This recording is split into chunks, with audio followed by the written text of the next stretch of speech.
we go. So hi, everyone. Welcome to the Converge virtual forum focused on the 2021 Boulder County fires, and especially focused on the Marshall fires here that affected Louisville, Superior, and unincorporated Boulder County. My name is Lori Peak, and I serve as the director of the Natural Hazard Center, as well as of the Converge facility here at the University of Colorado Boulder, and it's my honor to welcome you here to this convening. The Converge virtual forums are dedicated to encouraging communication, coordination, and collaboration in the aftermath of disaster events. And to that end, to encouraging communication, we actually wanted to open this forum today by asking all of you if you would just take to the chat for a moment, and would you just share a sentence in the chat about what brought you to the forum today? What motivated you to join on this blustery April afternoon?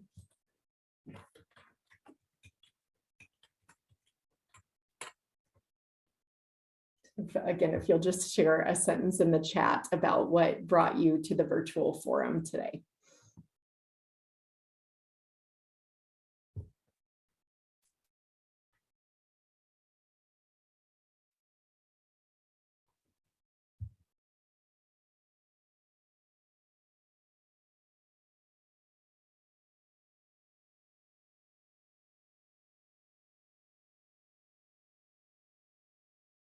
Very nice. Thank you, everyone who's sharing in the chat. For those who are listening in and can't see the chat right now, many people have just said they're really interested in learning about the research that's already been launched in the aftermath of these fires. And just again, another reminder that many of the people who are conducting research or are coordinating or responding to these fires have also been directly affected by them. And so we welcome you all here. Thank you, whatever has drawn you to this virtual forum. We're very thankful you are here, and want to especially acknowledge the support of the National Science Foundation and the Natural Hazards Engineering Research Infrastructure, which has made the funding for these forums and the broader coordination efforts of which they are a part possible. This is, again, the fourth in a series of forums dedicated to these fires, and the prior forums were held in January, February, and March, respectively. And the video recordings of those forums and the conversations and presentations that occurred there are available on the Converge website. And so we're really working together as a part of these forums to make sure that research teams, as well as our partners in emergency management and through community-led groups, are aware of the research projects that have been launched by researchers here in Colorado, as well as across the nation. And we're also increasingly learning from our international partners as well, who have confronted wildfire in their communities. And so wherever you're joining from, thank you for being here. We also want to acknowledge the partnerships that have made these forums possible, including with the RISE facility, which stands for Resilient Infrastructure with Sustainability and Equity, which is located in the College of Engineering and Applied Science here at the University of Colorado Boulder. And you're going to hear from the leader of RISE, Shade Dashti, in a moment. We also want to thank CoLabs, as well as the Colorado State Recovery Task Force and the Research and Innovation Office here at CU Boulder.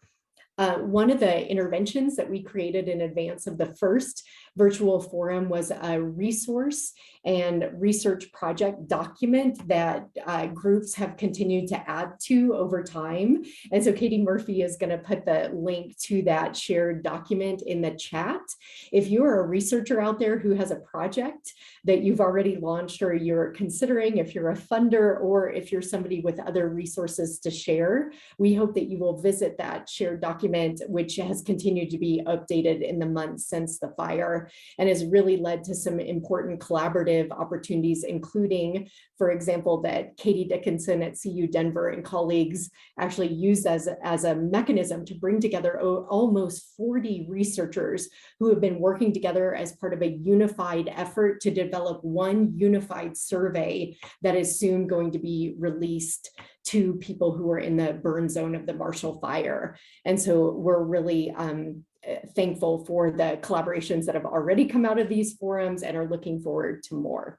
And so the way we're going to proceed today, we have 1 hour together. We will end promptly at 3 p.m. Mountain Time.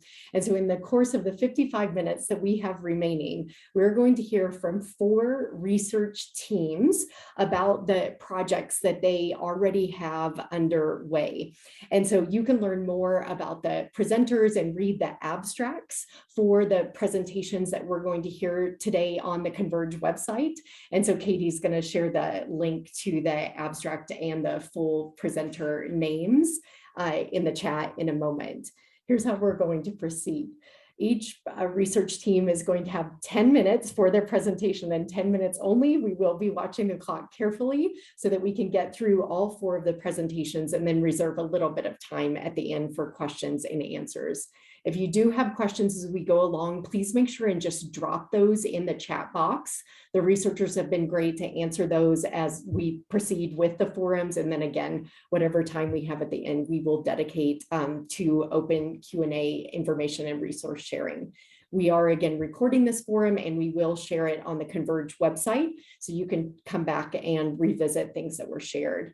And finally, before I turn this over to Dr. Shida Dashti to moderate today's session, we just really wanted to acknowledge the sensitivity of this topic. We realized at the very first forum that there were various images of the fire that were shared. And again, recognizing that many of the people on this call are not just researchers or emergency responders, they are also survivors of this fire. And so we wanted to share the number for the Colorado State Mental Health Crisis Line is 844-493-8255. And Katie also put that in the chat. And we also recognize that oftentimes mental health concerns are ongoing and long-term after disasters. So we hope that you will hold on to that number and also share it with others as necessary. And so with that, I'm going to turn this over to my friend and colleague, Dr. Shida Dashti, who has not only helped to co-convene these virtual forums, she is also working with several research teams and carrying out several projects. She's a faculty member in civil, environmental, and architectural engineering here at CU Boulder, and also is the leader of RISE. And so she's going to take over now with the difficult job of keeping these fantastic teams on time and moderating the remainder of the session. Shida, over to you. Thank you so much, Lori, for the introduction. Good afternoon, everyone. I will go ahead and introduce our first presenter. The first presentation is by Hussam Mahmoud from Colorado State University. He will present on observations of damage to buildings and critical facilities due to the Marshall Fire. Thank you for the introduction. The title is actually slightly different. It has been updated, but that's okay. I will walk everybody through the material. And Hussam, we're in the notes view if you want to switch to the full screen view real quick. Thank you. Thank you. Thank you. Thanks for the note. That works? Is that good? Yes, yes. Okay, great. All right. So my name is Hussam Mahmoud. I'm at Colorado State University. I've been looking into the problem of wildfire for a while and the impact on structures. The motivation of this work, that there is an increase in frequency of extreme fire events, we all know. And there's a lot of also urbanization taking place in rural areas. Every community have specific characteristics. And so the idea of one size fits all solution to mitigate wildfire risk to communities has proven to not be necessarily the most optimal. It helps a little bit, some of the mitigation strategies that you see in codes, but they're not the most optimal for solving the problem. We need to develop tools to better understand fire behavior in extreme events and the impact on communities. And these tools will allow us to develop mitigation strategies that are tailored to every community using this tools or framework that could be proposed. Definitely, these tools have to be computationally efficient because you're trying to communicate risk. And in doing so, you have to do probabilistic analysis, cannot be deterministic. There's too many variabilities that we have. So we started to look at this particular problem. This is very recent work. It hasn't even been published, but I'll show you some of what we've done. We obtained building, we developed something called like a graph model to model wildfire spread across community. So we start with building and vegetation data, and then we calculate the probability of ignition between the different nodes to building the vegetation probability, vegetation to building, and building to building. And we use these probabilities, which are based on convection, radiation, and input attack, into that graph model as an input into my graph model. So the nodes represent the building and the vegetations, and the linkage between the nodes is the fire propagation, probability of fire propagation. So we take this and we try to calculate with this graph what we call relative vulnerability. We create this relative vulnerability between the buildings by understanding how each building is receiving fire from neighboring nodes. These neighboring nodes could be vegetations, could be another building, could be something else. And we calculate this total summation of the probability of the fire transferring from all neighboring nodes, all buildings and vegetations, divided by the total number of nodes to get an average value. We established this graph at the community level, and we need a lot more than that to calculate these probabilities. What we need is the building data, as I mentioned. You can see it in the orange colors here. And this is the fire perimeter for the Marshall Fire. You have the building nodes. We also need wind conditions because they factor into the fire propagation analysis. We need vegetation data. For now, we use the Scott and Bergen fuel model because we don't have accurate vegetation data for the area. And we put this all together in our model, and I skipped, of course, a lot of the math because of the time constraints to calculate something that looks like this, relative vulnerability.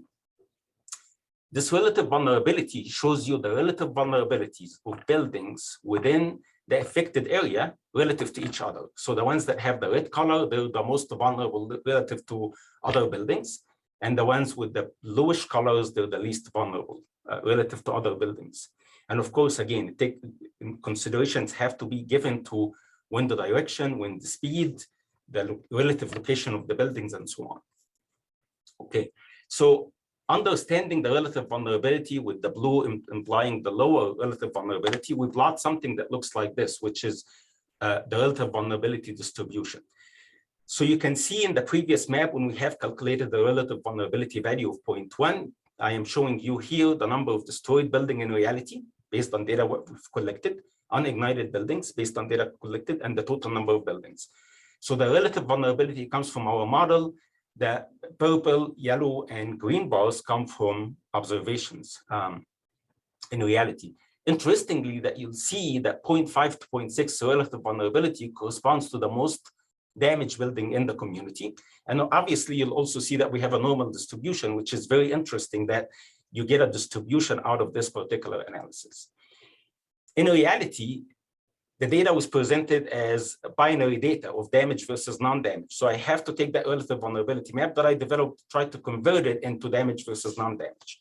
And we do this by calculating a curve that looks like this. We call it a survival ratio. The survival ratio is essentially the number of unignited buildings in a specific class divided by the total number of buildings in that specific class. And you can see that for small relative vulnerability calculated from my model, we have a very large survival ratio, which makes sense. The number of buildings survived in reality, based on that low vulnerability comes from my model, tends to be high, which makes perfect sense. As the relative vulnerability value increases, you compare that with the reality, you find that more buildings have been damaged, and that's why the survival ratio drops. After the value of 0.5 to 0.6, that survival ratio does not change. So what I can do with this information is I can truncate or develop a threshold value at 0.5, 0.6, and based on that normal distribution, where most of the buildings are at 0.5, 0.6 vulnerability in terms of the buildings that have been damaged, and I can use that as a cutoff. So to turn my map into zeros and ones, or binary. So this is observed damage, and this is the process. We calculate relative vulnerability, obtain survival curve, select the threshold, and calculate damage states. Now, you can see the comparison between what happened in reality on the left-hand side and what my model is giving, or our model is giving. And the correlation in certain areas is actually pretty good. So you can see in these middle areas, we're getting very similar patterns. In this blue area here, In this area here, we're getting very similar pattern between what happens in reality and what we observe. Down here, we're getting very similar patterns. And in some areas here, we're also getting very similar patterns. Now, remember, this is absolutely not based on any data that we collected physically from the field. This is us actually using simplified data. So that could be much better predictions if we had actually used actual data. We further compare to Google satellite images, and you can see here that the squares that I'm putting here on the maps represent the survived structure. And just to give you an indication of the data, the survived structure has blue dots or blue greenish dots, which correspond to low vulnerability in my model. And at the same time, they survived in reality. You can, for example, look at these particular buildings have kind of survived in these areas. And my model predicted low vulnerability, low relative vulnerability. And in reality, they also survived. These buildings with orange, red, they were damaged. And the model said they are supposed to be damaged. They're the most vulnerable in the community. So the data so far is giving us really good results with the analysis. There are some limitations to the model, of course. The survivability requires knowledge of the fire parameter, but I'll make a comment on that later. It does not provide absolute probabilities, but determines with higher survival relative to others, what's the survival ratio relative to others. And the accuracy obviously depends on the data. Some factors such as fuel data, as well as wind conditions would have a big impact on results more than others. Depends on the community you're analyzing. The model has some capabilities that can allow us to do calculate relative survivability of individual structures and identify critical areas. A separate model that we developed back in 2018 can actually be used to develop the most probable path. And this is very critical because if I don't know the perimeter of the fire, and I can use the most probable path model to determine the perimeter and then run the survivability model to determine the relative survivability of structures in a wildfire event. And of course, if you have the relative the perimeter and the relative survivability, then you can develop mitigation strategy to lower the relative survivability across different buildings. And that's it. I just wanted to share with you some of that prelim analysis that we're doing on determining the survivability or relative survivability of structures in a wildfire event. Thank you. Thank you so much, Hussam. Right on time. And as a reminder, we will have questions at the end. And I see that you're already putting questions in the chat bar. That's great. Please continue doing that, and we'll get to the questions at the end. Our second presenter is Andrew Rumbach on behalf of his team at CU Denver, Colorado School of Public Health, and Texas A&M. He will present on the built environment policy and recovery after the Marshall Fire.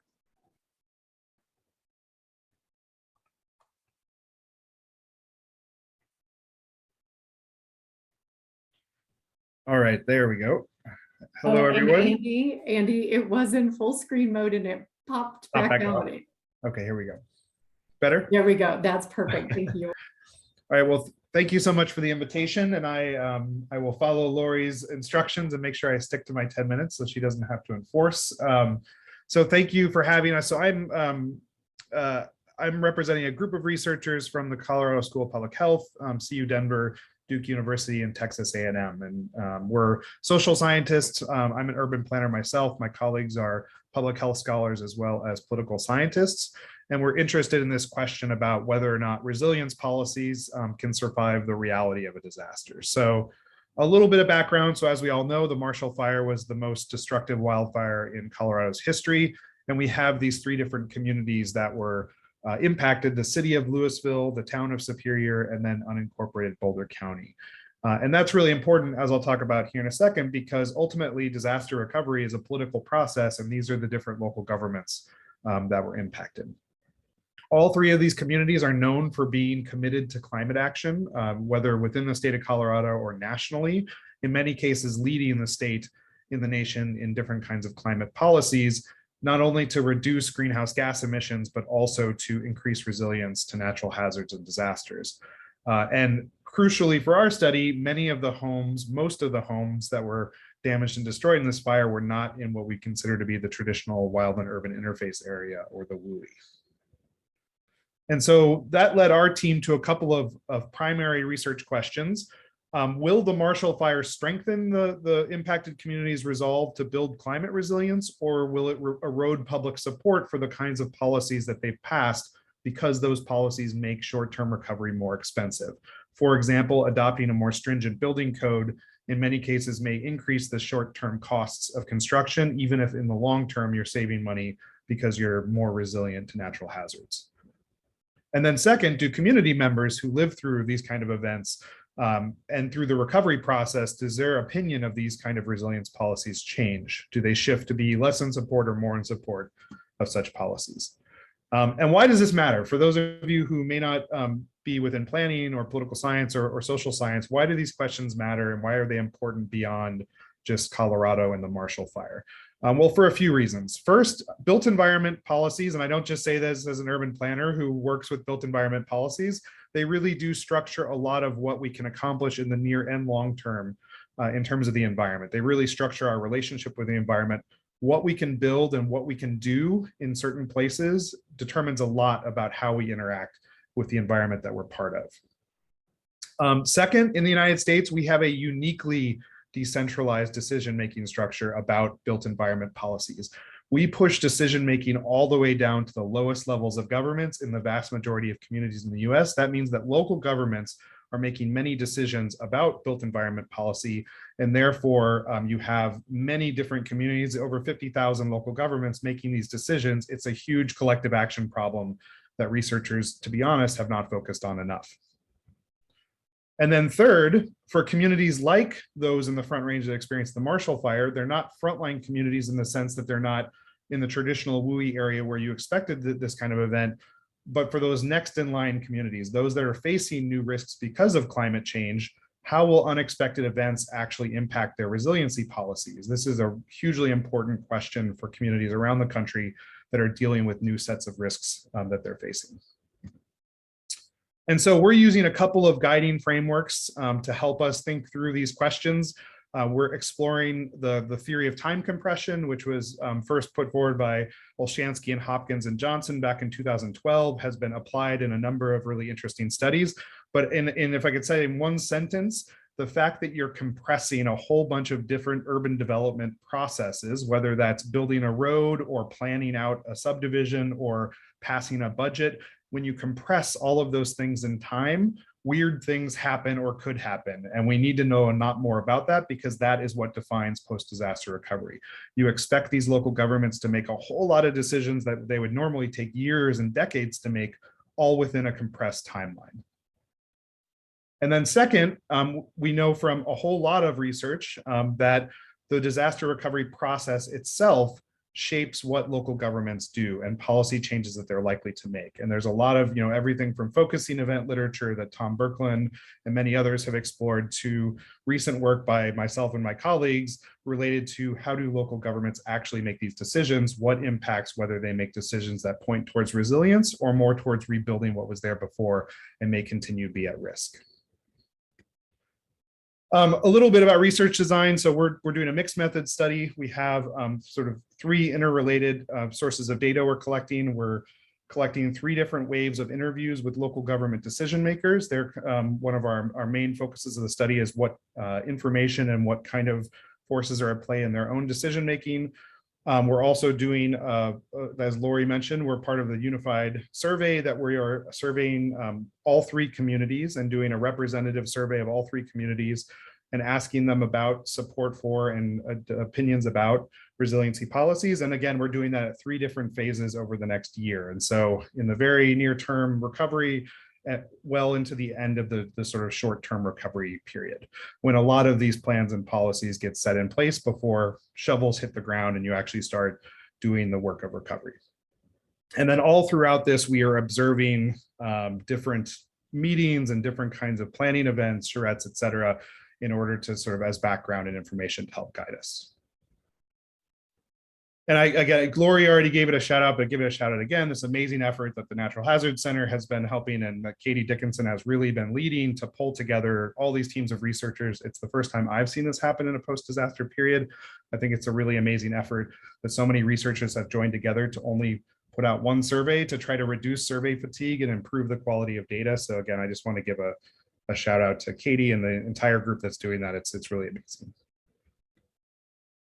Okay, so we don't know a whole lot yet because we're very much collecting data right now. The first wave of the survey is about to go off. We've interviewed elected officials from one of the communities, but we're scheduling them with the other two communities. But I think in the few minutes I have left, it's important to say, you know, we have some early evidence that these questions are indeed pretty interesting and that we're seeing some important differences on the ground that may help us guide our thinking about not only Colorado, but other states as well. So in our three communities, building codes have become a really important marker in the early recovery period in terms of built environment policies. And so a little bit of background, all three communities have within the last 5 or 10 years committed themselves to adopting lower energy building codes or building codes that are meant to reduce emissions and greenhouse gas. That was the very first graphic on the title page, was Boulder County's overall commitment to greenhouse gas reduction, and all of the municipalities as well as the county have committed to adopting these kind of codes. And so you had, but the three communities were at different places in their code adoption. Boulder County had adopted a pretty stringent code several years ago. It was back to the 2017 or 2018 International Energy Code, but they had also adopted some additional measures on top of that in order to reduce the use of electricity even further. Superior was at the time of the fire just about to adopt new updated 2021 building codes. And so they had to make that decision right after the fire. And then Louisville had actually just adopted, literally weeks before the fire, a new and significantly more stringent building code that was aimed at getting to a lot of net zero policies in terms of energy consumption. What you've seen after the event has been really interesting. In Boulder County, you've seen relatively little public feedback about the building code. And in fact, Boulder County is now considering adopting revised building codes to further strengthen their WUI standards. In Superior, they heard a lot of feedback right after the fire about how the new building code might impact the cost of recovery. And so they ended up creating a policy mechanism where essentially they allow the folks who lost their homes or damaged their homes in the fire to rebuild back to the code that existed at the time of the fire rather than this new stringent building code.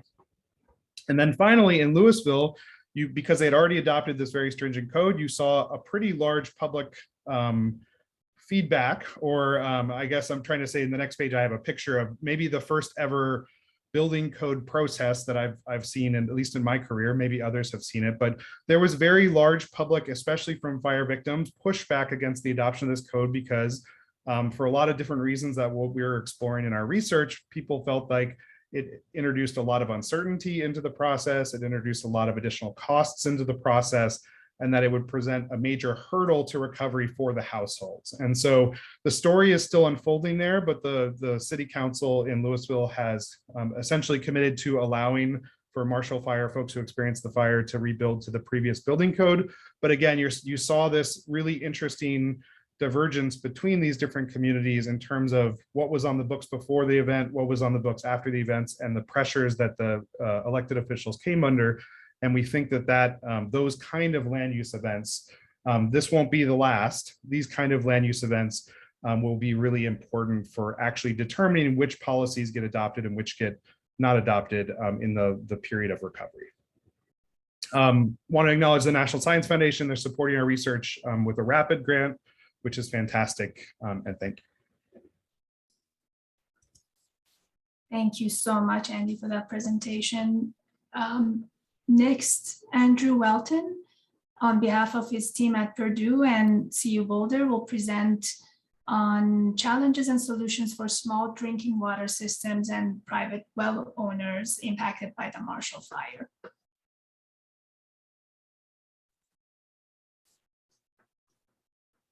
All right, fantastic. Thank you all for the invitation to be here, and thank you so much for taking the time to listen in. I'm going to share with you a little bit of the information that we've collected and been involved with since the Marshall Fire. And it primarily pertains to water system, small water systems and private drinking water wells. And before we start, let me just make sure I have the right presentation. Got it. Okay. All right. So first, I just want to say there's regulated water systems, and regulated water systems are often called public water systems, or PWSs. And these are the ones that the EPA and the state basically requires to do certain things. So they require bacteria testing, sometimes chemical testing on certain frequencies. And these systems serve 25 people or more for at least 6 months of the year. Now, there's another category of these systems called like small public water systems, and those are ones that serve like 10,000 people. And so a prior presentation at the very start of this Converge virtual forum, we talked about Louisville, Lafayette, and Superior, and those are large, like medium-sized public water systems. So the ones we're going to talk about today are the really small ones. And small systems serve about 78% of the US population. But then if you fall under that threshold for a regulated water system, you fall into this other category generally, which is non-regulated. These are private wells primarily, and they're located throughout the country. And so, for example, after the Camp Fire in 2018, the 153,000 acres included about 2,400 private drinking water wells. These don't have to do testing, but one of the kickers is that they don't get the opportunity to interface with regulators often to understand how to test their water during disasters or after. In the Marshall Fire, of course, it was much, much smaller, but the county and the state didn't really have a good idea about how many wells might have been affected. So our primary support in January was to basically go in and help the county understand what the private well owner issues were with fire damage, as well as smaller water systems. And we documented the experiences of these smaller water systems. We actually did physical inspections of the wells and the properties in the systems. We took some samples and did analysis of them. And then we kind of put it all together and said, what types of scientific or policy gaps are here?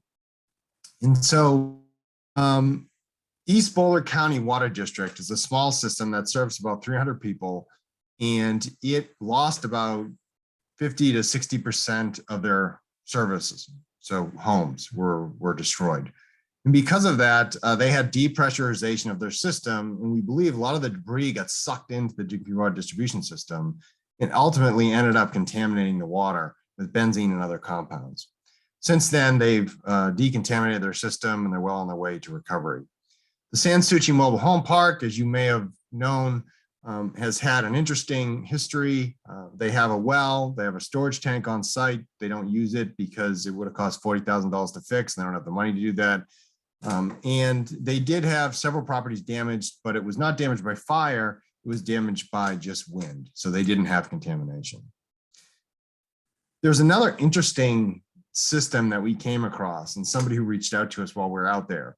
And it turns out that this system was a public water system in the 2000s. And so it's basically on a cul-de-sac. It has a well. It provides well water to a chlorinator where they disinfect the water into the building that you see there on the upper left.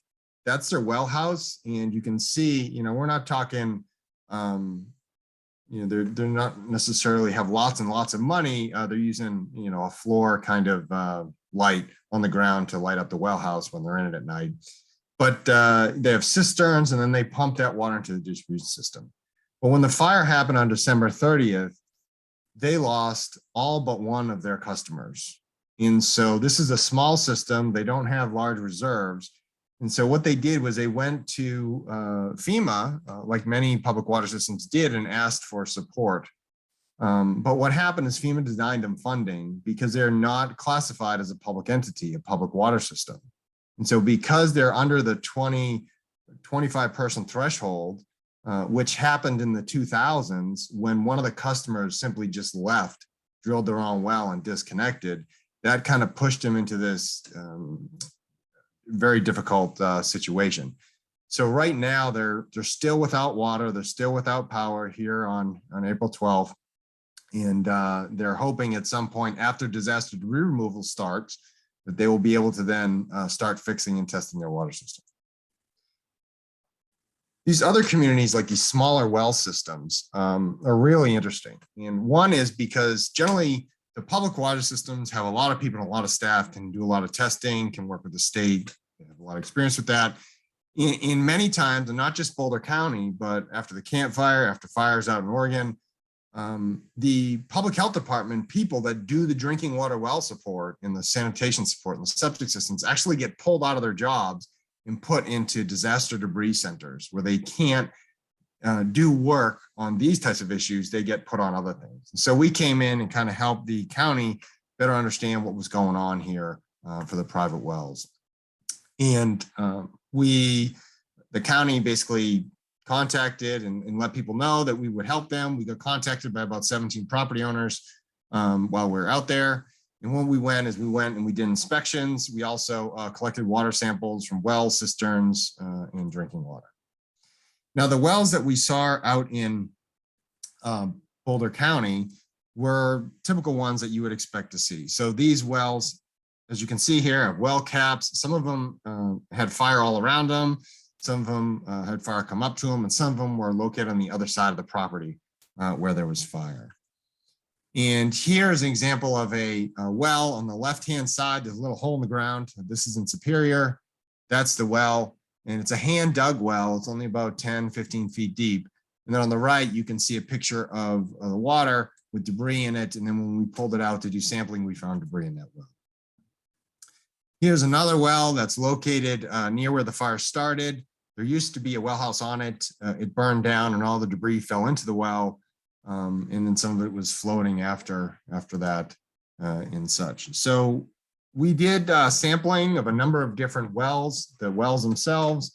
And primarily we found semi-volatile organic compound contamination in one well, primarily the well that I just showed you a picture of where the debris fell into it. And then a few others, but really not that much. We didn't find any VOC or volatile organic compound contamination in any of these wells. But we did actually find lithium and vanadium metals exceeding US EPA health-based screening levels. And we don't believe, based on the data that we reviewed, the historical data of lithium levels in Colorado groundwater, that they're actually just background levels. We don't believe that these are fire caused. But one of the cool things was, and you all are pretty lucky out in Colorado to have such forward-leaning county health officials and state agencies, they both leaned forward and created fact sheets and provided information to the populations and these well owners and such, so that everybody can better understand what to do as they rebuild and recover their water systems in their homes. So with that, thank you so much for the opportunity to talk with you, and I'll pass it back. Thank you, Andrew, again, right on time. Next, Julie Korak from CU Boulder will present on monitoring the recovery of the Coal Creek ecosystem after the Marshall Fire.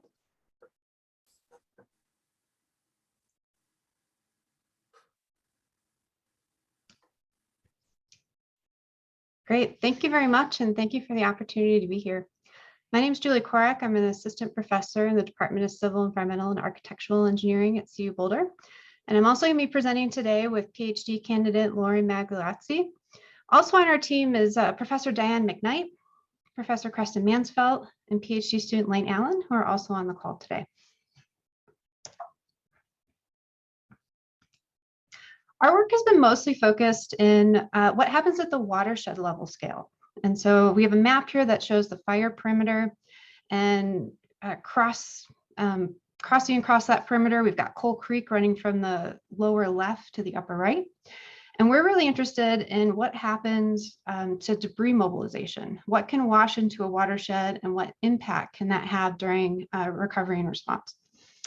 And so if we look at an overlay here, the blue is the Coal Creek drainage area, and we can see a lot of overlap between the fire perimeter and the drainage area. So what we're primarily interested in is when there is a wildfire, particularly one that happens near an interface of wildland areas, as we saw on the western side of the perimeter, to an urban area on the right, is that we can have a lot of material burn and then get mobilized. On the wildland side of the interface, we're primarily focused on vegetation. So grasslands, trees, a lot of organic material that can also mobilize nutrients. On the urban side of the interface, we have a lot of anthropogenic materials from the structures, consumer products, and vehicles. And so that can mobilize organics in a different class, as well as a lot of metals. And in particular, when fire impacts a built environment, we have a lot more impervious surfaces, which can actually accelerate the transport of material into a watershed. And so we're primarily interested in how that impacts riparian ecosystems and streams, all the way from the organisms that we can't see to the ones that we can. So to dive in a little bit deeper of what we might expect. So when we have runoff from a WE fire, it can mobilize different classes of contaminants. So we can get nutrient mobilization, as well as some of these other anthropogenic metals and organic contaminants. And this can have two different impacts on a watershed. So the mobilization of nutrients can essentially provide food to the organisms that live in a watershed. And this can increase the number of species and abundance that's present. And the term for this is eutrophication. And the thing that we probably most relate to is algal blooms. And so you just see an abundance of organisms that are growing.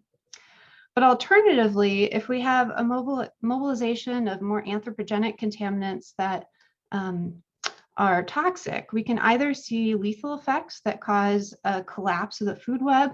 It can decrease the number of organisms that are present, as well as change who can live there based on how well they tolerate these other contaminants. We can also see sublethal effects, where we're changing numbers and the diversity of who can live in an ecosystem, but it can also lead to things like bioaccumulation of metals through the food web. So you can see on the right here is we have potentially conflicting changes to streams.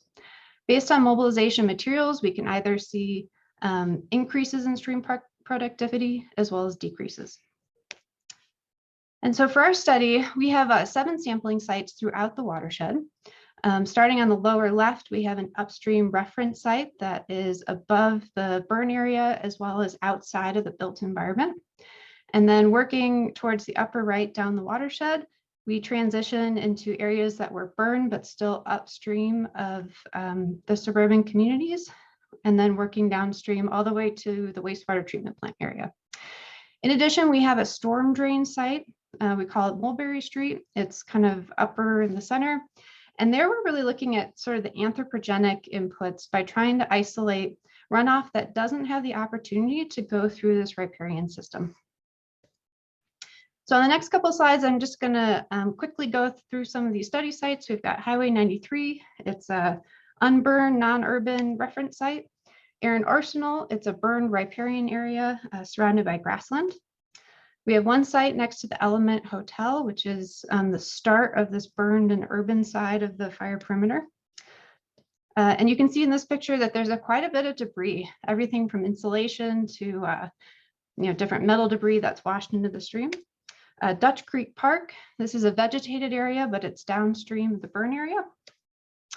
Here's our storm drain, as well as our open space site down by the Louisville water treatment plant. And this one is particularly important to the partners that we're working with because there's a lot of sampling that goes on right around a wastewater discharge related to Clean Water Act regulations. All right, so I'd like to hand it over to Lauren, who's going to elaborate more on our methods and present some preliminary results. Hi, everyone.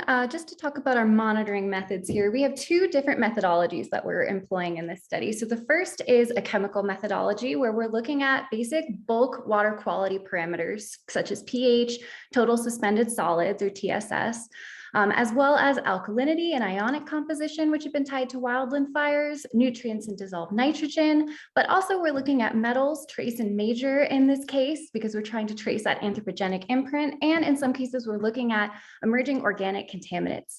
But in addition to these chemical parameters, we're also taking a biological approach. So we're looking at benthic invertebrates, which are small organisms in the stream that are a typical indicator of stream health. And we're also looking at paraphytin, which is sort of algae that's on the bottom of the stream. We're looking at the ash-free dry mass, chlorophyll A content, and we're also doing a close diatom community analysis. So here is just a slide with some preliminary data. And to start on the left, looking at these filters, we see at Highway 93, which again is our reference site, these are the filters that we use to calculate TSS.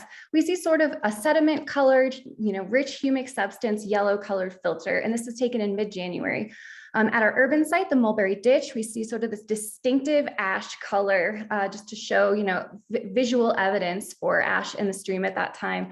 And then again on the right, Dutch Creek Park, this is right by the golf course in Louisville. We see, even though it's downstream of the burn center, we're still seeing, in mid-January impacts from the ash being put into the stream. And so in the top left, you can see this is our plot of TSS. From left to right, we have Highway 93 with very, very low TSS at the points that we sampled there. In the center at Mulberry Ditch, we had quite a bit of variation, temporal variation, but very high levels of TSS at times. And then we see at Dutch Creek an input in some cases of that TSS, total suspended solid material. On the right, we have some different nutrient parameters. We have dissolved nitrogen. Below, we have ammonia. And on the bottom right, we have total dissolved phosphorus. And we sort of see the same trend here. Again, very low nutrients at Highway 93. This does represent multiple data points. It's just very low variability, quite a level of variability at the Mulberry Ditch site. And then we're still seeing some level of input at Dutch Creek Park. In addition to these chemical parameters, we also have a couple images here of the paraphytin analysis. These are close-up images of diatoms or paraphytin in the stream. And on the left, this was taken from our reference location in late February. We're looking at an image of a type of algae called nostoc, often referred to as a star jelly. And these are nitrogen fixers. So this just supports that we have a low nitrogen environment upstream, which is typical of a healthy oligotrophic stream. And on the right, we have an image of a diatom community that we collected at Highway 36. Again, that's our burned urban site by the hotel. And the species identified here are ones that are very tolerant of disturbed environments. So we can see quite a difference in the collection of our paraphytin just between these two images. In addition to the paraphytin analysis, I want to show you some preliminary data on our benthic community differences. So we tracked benthic community differences in abundance and diversity. Again, on the left, we have our reference site, and the center is our burned and urban site, and on the right is our downstream location. So first we look at abundance or total number of organisms. And on this date, which was mid-March, there was high abundance of organisms upstream at Highway 93, much lower abundance at Highway 36, and then further downstream above the wastewater treatment plant, again, a high abundance of organisms. This also tracked with diversity on this collection. We had a high level of diversity or different number of organisms at both Highway 93 and the CTC open space, and Highway 36 was actually quite a low assemblage. But what we realized that we really needed to look at here is what the community makeup is in these different locations. So at Highway 93, we're seeing high levels of intolerant organisms, for example, stoneflies or Plecoptera, and that's actually an image of a stonefly in the top left. So these are very intolerant or very sensitive organisms that are only able to survive in pristine locations. At Highway 36, we see very large concentrations of very tolerant organisms who can live in highly polluted waters, such as chironomids.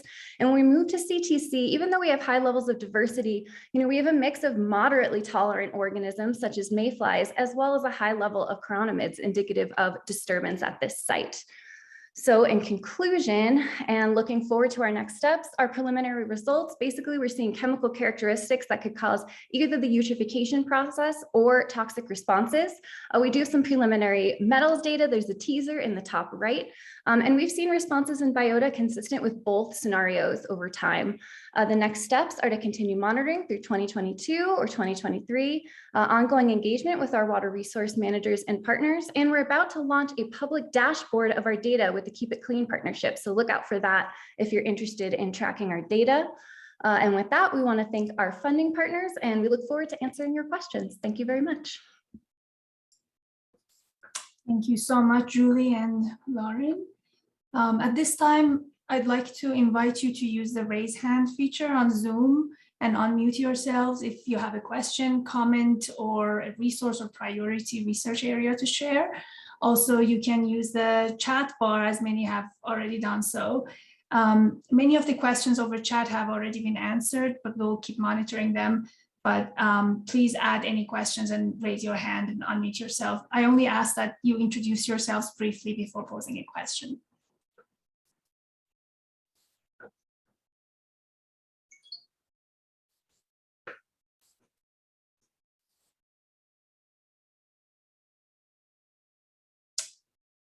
Okay, I can go to the chat bar if there's no direct question. Okay, I think this has not been answered yet. A question from Lori. For Andy, is the team also analyzing news coverage? I found the local media coverage of the town hall meetings, local protests against some of the more stringent rebuild requirements, etc., has been captivating. I think that might provide some additional textual data if there is space in the project for it. If you could comment, Andy. Sure. Thanks for the question, Lori. I think that we and my other team members may want to jump in. We are doing sort of a scrape of different news stories, but nothing to the level of maybe, for example, social media coverage. But there's a couple of other teams that we're collaborating with, or at least keeping each other abreast of what we're working on. So I agree that that will certainly be an important source of data. And I would say, I guess, one additional thing to that, as always now in this era, social media places are often where a lot of this debate and dialogue is happening, which introduces all kinds of tricky questions related to privacy. It's an interesting challenge that we've been seeing now for at least 10 years, but it continues to be in this fire where the rapidly evolving public conversation about land policy is often happening in places like private Facebook groups.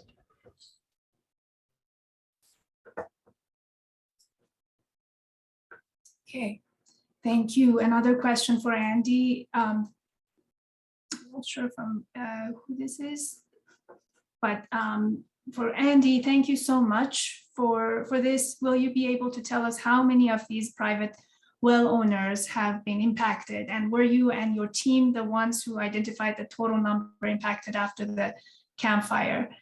It was good to get a sense from you of, oh, this is from Lori, get a sense from you of just how many people homes are on private wells. Yeah, so I must not have followed directions correctly because I just took Lori's comment and then I pasted my response right below it. So Boulder County doesn't know how many wells are affected. Most health departments don't know how many wells are ever affected when fires come through. After the campfire, we worked with the state to try to figure that out, and they came up with some numbers. But Boulder County hasn't had the bandwidth yet to connect with us on figuring out how many total wells were affected.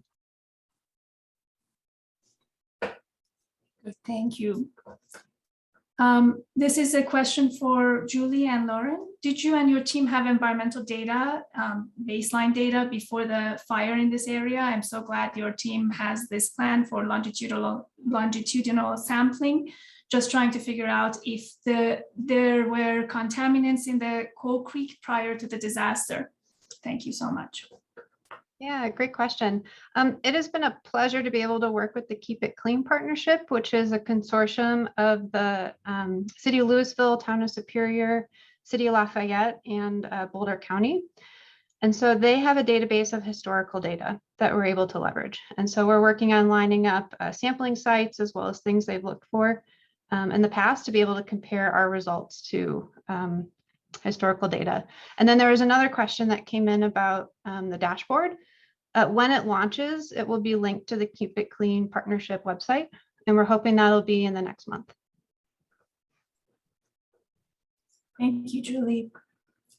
The next question is for Hussam from Amir Behzadan.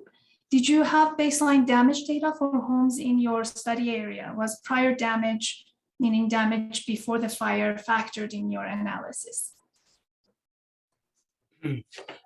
Well, damage before the fire in the form of what I'm assuming deterioration perhaps was not part of the analysis. we assumed that the homes were not damaged prior to the fire, but we did have damage data that we've obtained from online sources, Google Maps that were issued by the county that included homes that were damaged in the fire. Once a fire reaches a home, then that prior damage is not, we believe it's not, if it was deteriorated slightly or something, might not be so relevant in this analysis. Thank you. Okay, thank you. Another question for Lauren and Julie. This is such cool work. I'm wondering, how might a social scientist or policymaker use your findings or forthcoming findings? This is a common question from Heather.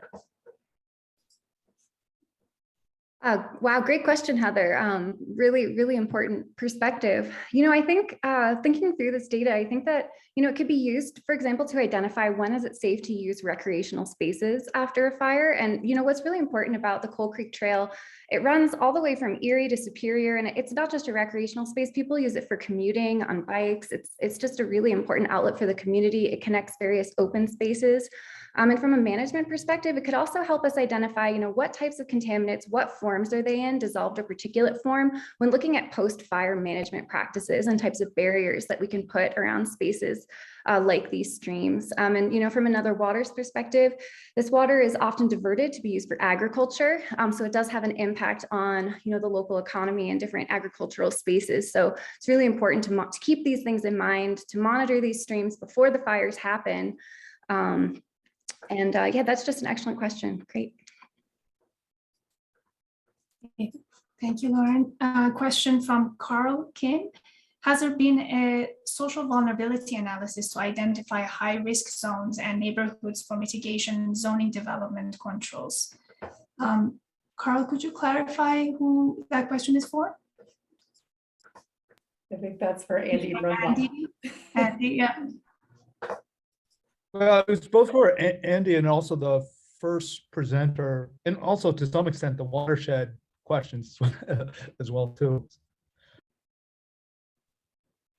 Or I'll say that I know the state of Colorado, as part of their process with some of the federal grant funding, they're doing a lot of the unmet needs analysis that includes social vulnerability analysis.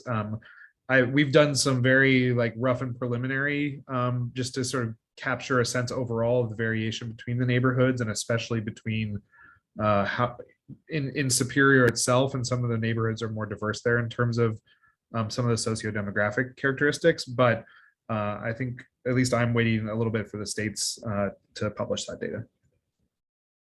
Okay. Hussam and Andrew Welton, do you want to comment? Yeah, for this specific case study, we have not looked at vulnerable population, but I would 100% agree that it would have a significant impact on how you would tailor the strategies to have lower the risk across different population within the communities. You could do that with the model we developed for sure. Just it's another layer to be added when we develop optimal solutions. And I would just say, moving towards water, the issues is when we were in the campfire and after the Marshall Fire, you come across families and communities that just can't afford $250 to take a water sample, and even their insurance companies will deny them that money. They'll pay it to fix the structure, but they won't pay it to take a water sample, or they'll give them additional living expenses. So there's different complexities associated with insurance. And when there are communities that don't have insurance, like we saw in Oregon, a lot of communities, they just don't sample their water, and they may have contamination, which is where government agency support is really helpful. Okay, thank you, Andrew. And the final question before the end of the hour from Brad Wham for Julie and Lauren. I know they have put a lot of hydromulch down along streams. Really interested to see how that has or will affect results over time. Have you seen that yet? Great question, Brad. Yeah, so we've definitely seen it. We've been keeping track of where they're putting it down and when. So the mulberry sites have all been hydromulched in the last month. We're really interested to see, what effects we might have going forward as we, start to get into more rain and high energy runoff events. We're really interested in comparing that. So I've also done some work on the campfire where they took quite a bit longer. It was quite a bigger fire. It took quite a bit longer to get the hydromulch down. So it'll be interesting to contrast the data that we get running off of mulberry, versus some of those sites in the campfire with that early hydromulching. So great question. Very good. Thank you, Lauren. I'd like to thank Lori and Catherine for organizing this forum and our presenters for their amazing and timely work. We all very much look forward to the next steps in your research. And I would like to thank all of you, our attendees today, for your time, attention, questions. And also want to add that the recording of this forum will be posted on the Converge Virtual Forum website and also on the RISE website. Catherine is placing the link for both of these on the chat bar. Thank you again. And this is the end of our forum today. Bye, everyone.